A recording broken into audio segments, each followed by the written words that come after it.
I was talking to an 18-year-old girl the other day as I was waiting for my oil to get changed.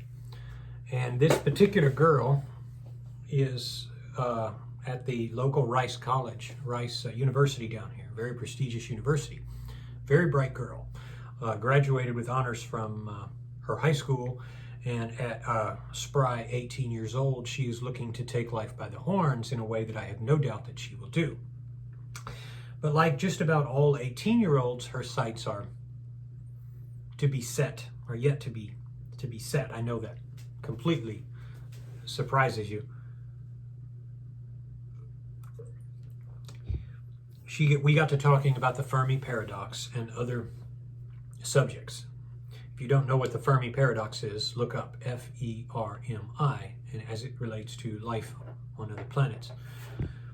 But her real game changer was when she moved into simulation hypothesis. Now, simulation hypothesis is just a fancy term that means we are the product of a supercomputer somewhere. So it's like the Matrix. We don't really exist. We're just, all of this is an illusion. It's not really here. We're being run in a massive, powerful computer somewhere, and everything is a simulation and ultimately doesn't have any consequence. And she said, I believe in simulation hypothesis.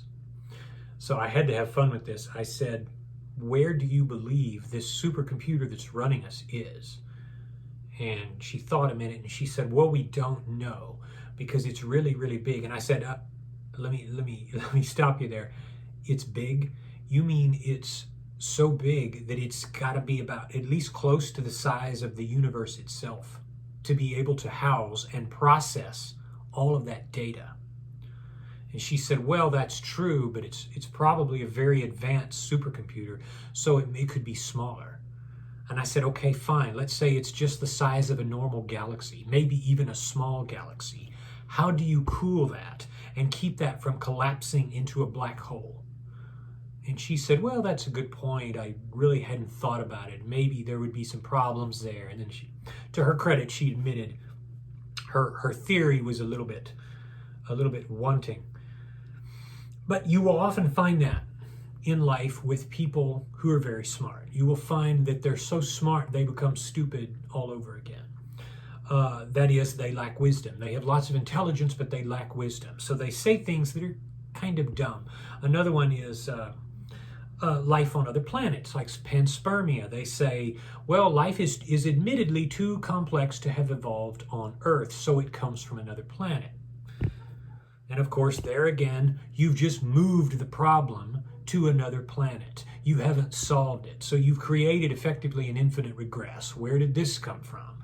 Oh, well, it's easier just, if it's a big computer that created us, it's easier to just say we are here.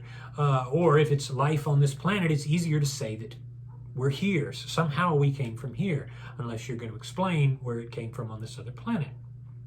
But of course, this is the problem with all simulation hypotheses. And this girl was taking care of her 6-year-old brother and sister, and 6 and 8. And they were cute kids, and they had this tablet, and they were sitting there, and they had a stylus similar to the one I have, and they had some mod app for, I guess it was Minecraft, I think is the game. And they were sitting there creating all of these virtual babies. So they would hit the button and it would simulate a baby, and the baby would start crying. Wah! And they would do that, and they started laughing because they're living in a completely virtual world where they're creating all of these babies, and pretty soon there's so many babies on the screen that the babies start screaming, and it sounds like a horror movie moan. Ooh, and it was creepy. And these kids, so young, they don't even know how they came into the world, much less how to create a child. And they are completely absorbed into this disgustingly bizarre, blocky, ridiculous video game. Now, I grew up with Atari 2600 and ColecoVision. So I qualify as old, but this is on another level. Now, my point in saying this, the reason people create stuff like our masturbatorial simulation hypothesis and all of this, the universe is going to die of a heat death, all of this theorizing, the reason this happens is because we don't hunt anymore. We're not in touch with our world. We're not in touch with our planet. We're not in touch with our star. We're not in touch with the things that our ancestors knew and loved. When my great-grandparents got married, they met at church, and they had a great life. They went home, and through thick and thin and through the furnace going out and all the problems that they had real connections. We don't have that today. Instead, we have reliance on illusions. Trojan horses, disgusting distortions of reality that are computer generated. And as a result, just like on the news, we don't know what to follow. We don't know if we should get our news from CNN or ABC or Fox or anything else, because everybody's like a chicken with their head cut off.